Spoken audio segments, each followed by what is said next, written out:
반갑습니다. 스포츠 분석하는 남자 스분남 인사드립니다. 자, 오늘 분석할 경기는 11월 19일 목요일이고요. 해외 축구 총 4경기 준비를 했습니다. 구독과 좋아요 한 번씩 부탁드리겠습니다.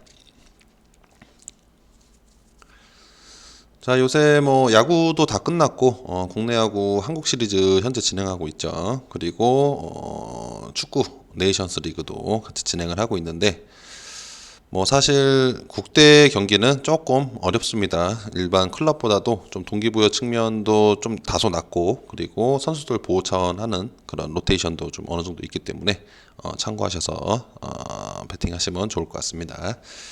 자, A조 이제 그룹 A조라고 볼 수 있죠. 첫 번째 그룹 보스니아 대 이탈리아. 자, 그래서 뭐 보스니아 같은 경우에는 사실상 지금 2무 3패의 기록으로 사실상 이제 B리그로 강등이 확정된 상황입니다. 그래서 동기부여는 그다지 크지 않다라고 볼 수 있고, 뭐 이탈리아를 상대로 쉽지 않을 거다라고 볼 수 있는데, 뭐 사실 두 팀 모두 3일 만에 치르는 경기이기 때문에 어느 정도 로테이션은 조금 가져갈 것이다라고 볼 수 있고, 그리고 보스니아의 골키퍼 세이치 골키퍼의 선방쇼가 매 경기 뭐 한 개도 아니고 한 5개 이상, 6개 이상 선방쇼가 나오고 있다라고 볼 수가 있습니다. 그래서 보스니아가 최근에 경기 뭐 사실 2무 3패지만 경기 스타일 봤을 때는 패스 좀 자주 잘리고요. 중원에서 자주 잘리면서 전방으로 계속 무리하게 롱패스하는 멍축구를 보여주고 있다라고 볼 수 있습니다. 경기 흐름 자체가. 자, 그리고 이탈리아가 지금 1조 이제 1등이죠. 1위인데 승점이 9점입니다. 그리고 2등이 네덜란드입니다. 그래서 8점인데 1점 차이죠. 그래서 만약에 이탈리아가 오늘 경기를 잡는다면 확실히 승리를 1위를 굳히는 거고, 만약에 진다면 또 어떻게 될지 모르는 겁니다. 그래서 이탈리아는 이 경기를 잡는 게 일단은 가장 안정적이라고 생각이 들고 파이널로 갈 수 있는 확정적인 방법이죠. 그리고 지금 현재 이탈리아 경기를 봤을 때 최근 20경기만 보면 패가 없습니다. 그만큼 상당히 수비가 안정돼 있고 무승부도 많지 않습니다. 그래서 20경기 동안 딱 6실점을 했습니다. 6실점. 상당히 수비가 좋다. 그리고 뭐 이번 조별리그도 2승 3무죠. 그리고 최근에는 공격수들보다 조르지니오, 첼시의 조르지니오 선수가 득점 포인트도 잘 올리고 있고 경기를 패스를 어시스트를 잘 해주고 있다라고 볼 수 있습니다. 사실 배당이 상당히 좀 저배당 경기이기 때문에 뭐 이탈리아 승적으로 보는 거는 당연히 괜찮을 것 같은데, 기준점이 2.5점이거든요. 그래서 2.5점 정도면 지금 이 보스니아의 그런 지금 홈 성적 1무 1패지만 1득점 2실점, 그리고 이탈리아도 실점 자체는 적지만 득점 자체도 그렇게 뭐 빵빵 터지진 않죠. 그래서 조금 무기력한 경기가 될 것 같다라고 좀 보여집니다. 그냥 이탈리아 입장에서는 그냥 승 정도만 챙기는 그런 모습이 좀 보여질 것 같고, 그래서 이탈리아 사이드로 일단 보는 게 가장 좋을 것 같고, 어느 번은 좀 저득점으로 보는 게 좀 좋겠다라고 보여집니다. 왜냐하면 보스니아가 득점을 1점도 못할 확률이 높죠. 결국에는 2.5점 기준이면 이탈리아가 3골을 넣어줘야 되는데 혼자 그것도 세이치 골키퍼의 그런 선방쇼도 있고 쉽지 않을 것 같다. 로테이션도 좀 어느 정도 돌릴 것 같고, 그래서 이탈리아 사이드의 저득점으로 일단 보도록 하겠습니다. 자, 그다음 A조 이제 2위와 3위 폴란드와 네덜란드의 경기. 그래서 배당 확인하시고요. 기준점도 언어버 기준점도 보시고요. 사실 폴란드가 이탈리아, 네덜란드에 이어 3위이긴 하지만 뭐 승점 차이가 1점씩밖에 안 나기 때문에 사실상 만약에 오늘 폴란드가 승리를 하고 이탈리아가 진다면 1위로 올라갈 수 있는 가능성이 있습니다. 그래서 포기할 수는 없는 상황이다. 근데 전제 조건이 좀 많죠. 폴란드도 이겨야 되고 이탈리아도 져야 되고 쉽지는 않겠지만 어쨌든 전력을 다할 것이라 보고, 그리고 이탈리아를 상대로 레반도프스키의 그런 좀 저조한 그런 모습들이 보였고 폴란드 역시 스쿼드를 최대치로 가져갔지만 유효 슈팅이 0개였다라는 건 좀 충격적이라고 좀 볼 수 있고 그만큼 이탈리아의 수비력이 좋다라고 볼 수 있겠죠.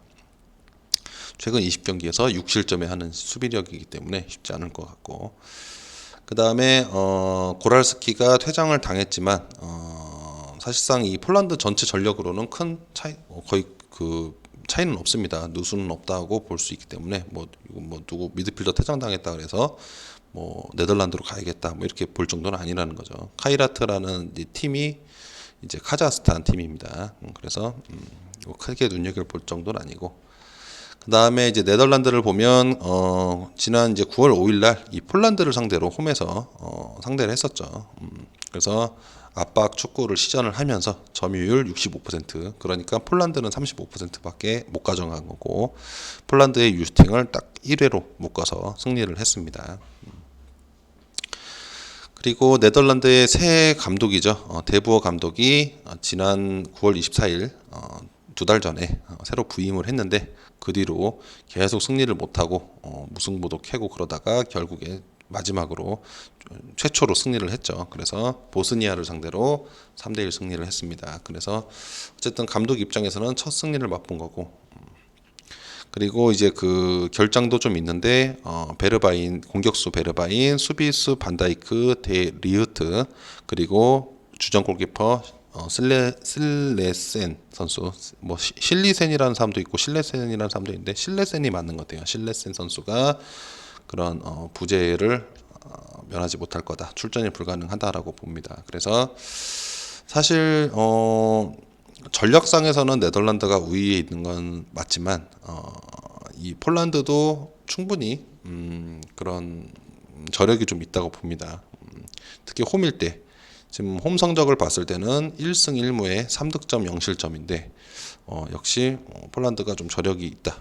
공격수도 레반도프스키도 현재 존재하고 있고 그래서 이 경기는 네덜란드 승으로 가기에는 현재 네덜란드가 조금 무승부도 많고 좀 득점력이 좀 저조한 것 같습니다. 전체적으로. 그리고 수비수들의 그리고 골키퍼 주전 골키퍼와 수비수 주전 수비수의 중요성은 당연히 중요하죠. 그래서 이 경기는 폴란드 홈 한번 믿어보고 폴란드 쪽으로 일단은 가보도록 하겠습니다. 폴란드 폴란드 승을 갈 건데 일단 프렌으로 가는 게 가장 안전할 것으로 좀 생각이 듭니다. 그래서 폴란드 프렌.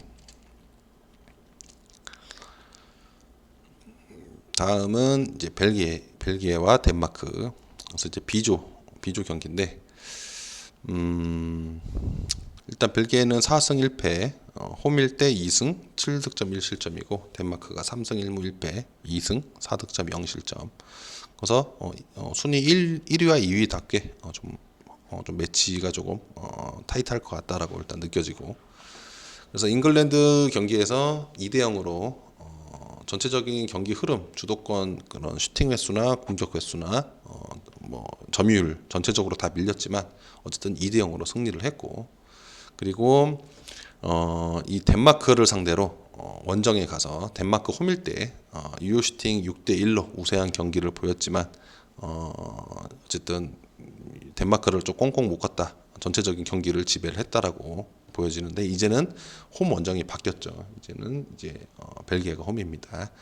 그리고 이제 그 나폴리에서 뛰고 있는 메르텐스 선수의 그런 폼이 좋다. 그러니까 득점 찬스도 많고 어시스트도 괜찮고 계속 득점 포인트를 만들어주고 있다라고 볼 수 있고 벨기에는 사실 승리해도 괜찮겠지만 비기기만 해도 지금 조 1위를 지키는 겁니다. 왜냐하면 덴마크가 2위죠. 그러니까 둘이 비기면 당연히 아직 순위는 당연히 벨기에가 순위를 1위를 차지하고 있기 때문에 경기 전체적인 흐름은 벨기에가 좀 여유가 있겠다라고 볼 수 있고 그 다음에 덴마크가 비록 이제 그 벨기에에게 졌죠. 9월 6일날 지긴 했지만 그 이후로 5경기 연속 지금 승리를 하고 있습니다. 패배 없이 승리를 하고 있고 5경기 하는 동안 딱 1실점에 그치면서 수비력이 상당히 좋다라고 볼 수 있고 득점도 잘 나왔습니다. 그리고 미드필더 에릭센 선수의 그런 패널 찰 때 덴마크에서는 에릭센 선수가 패널을 차주는데 뭐 라모스처럼 실수 없이 안정감을 좀 있게 득점을 하고 있고, 어시스트 역시 뭐 득점 포인트도 골도 만들고 있다라고 볼 수 있다라고 해서 좀 괜찮은 모습이고, 그러니까 조금 안정감이 있다라고 볼 수 있죠. 그리고 이번에 이제 좀 덴마크 입장에선 다행인 거는 토트넘 미드필더 호이비에르 선수가 이제 그 경고 누적, 옐로우 카드 누적에서 풀려나서 이제 복귀를 한다는 건데, 어쨌든 덴마크는 벨기에가 조금 장구려고 할 거고, 그거를 타파를 하려면 조금 라인을 좀 올려야 될 것 같다라고 봅니다. 그래서 두 팀 다 기본적으로 지금 수비가 어느 정도 다 되는 상황이기 때문에 조금 경기가 좀 무거울 것 같다라고 보여집니다. 그래서 어쨌든 이 경기의 핵심 포인트는 벨기에는 비기려고 할 거고, 덴마크는 이기려고 할 건데, 사실상 둘 다 또 실점도 적고, 그러다 보니까 2.5점 기준이면 조금 저득점이 좀 좋겠다라고 보여집니다. 조금 무기력한 경기가 될 것 같다. 그래서 2.5점 기준 저득점으로 한번 일단 가보도록 하겠습니다. 자, 오늘은 뭐 공교롭게 A조, B조만 하고 있습니다. 그래서 이제 다음 경기는 잉글랜드 대 아이슬란드, B조 3위, 4위. 자, 그래서 잉글랜드가 지금 네이션스 리그 2연패를 하면서 갑자기 사실상 자력으로는 뭐 이미 1위는 물 건너갔고 상당히 힘들고 거의 물 건너간 거죠. 그리고 덴마크와 벨기에를 상대로 연패를 했는데, 그 연패를 하는 동안 득점이 0득점입니다. 그래서 상당하다, 좀 놀랍다라고 볼 수 있고, 특히 케인의 그런 정확도가 낮은 골, 그런 슈팅, 그리고 케인을 중점적으로 수비를 하는 그런 모습들을 봤을 때 아무래도 케인에 집중되는 것들이 조금 잉글랜드 입장에서는 그러니까 기회를 많이 줬는데 케인도 많이 말아먹었고, 그런 패스를 해줘도 슈팅까지 이어가지 못했다라고 볼 수 있고, 그래서 지난 아이슬란드를 상대로 이제 그 73%의 그런 점유율을 보여줬죠. 원정이죠. 아이슬란드의 원정을 가서 73%의 점유율을 보여주면서 경기를 지배를 했지만, 결국에는 골을 넣은 거는 후반 93분에 넣었습니다. 그래서 겨우 1대0 승리를 했는데, 아이슬란드도 페널을 구드문손이 실축을 했죠. 그래서 비길 뻔한 거 결국에 겨우 이겼는데, 어쨌든 오늘 경기도 조금 그렇다라고 볼 수 있고, 뭐 아이슬란드는 지금 뭐 0승 0무 5패로 사실상 뭐 동기부여는 없죠. 강등이 확정이고, 그리고 이제 그 아이슬란드에 그나마 믿어보고 싶은 선수 구드문손 선수가 알크마르에서 뛰고 있는 구드문손 선수의 그런 페널 실축도 그렇고, 그리고 최근 경기에서 득점이 아예 없다라는 것은 상당히 조금 좋지 않다라고 볼 수 있고, 뭐 비록 이제 그 아이슬란드는 동기부여도 없고 잉글랜드를 상대로 뭐 쉽지 않은 경기가 되겠지만, 잉글랜드의 이런 최근의 그런 득점력의 부재, 그런 것들, 그리고 뭐 동기부여도 잉글랜드도 그닥 있는 건 아닙니다. 그닥 좋지도 않고 서로 약간 좀 무기력한 경기가 될 확률이 높다. 이제 뭐 볼장 다 본 거죠. 조별리그 끝까지 왔기 때문에. 그래서 아이슬란드의 배당이 14.5배인데 프렌으로 2점입니다. 그래서 그냥 2점 정도면 아이슬란드 한번 그냥 가볼 만도 하고, 또 사고가 터지는 경우도 잉글랜드가 또 터뜨리는 경우도 많죠. 그래서 그냥 아이슬란드 프렌으로 가는 게 좋겠다. 잉글랜드 1.2배당에 가는 거는 물론 뭐 불안하죠. 이때 9월 5일날 경기를 보신 분들은 이제 좀 불안하실 겁니다. 그래서 아이슬란드 프렌으로 가는 게 참 속 편할 것 같다라고 좀 생각이 들고, 프렌으로 한번 가보도록 하겠습니다. 소통방에 오셔서요, 매일매일 스포츠 조합픽 받아보시고요, 영상 아래 고정 댓글 확인해 주시기 바랍니다. 소통방에서 이벤트 계속 하고 있고요. 10월부터 해서 이벤트 많이 참여하시면은 좋을 것 같습니다. 구독과 좋아요 한 번씩 눌러주시고요. 저는 내일 또 이 시간에 찾아뵙도록 하겠습니다. 감사합니다.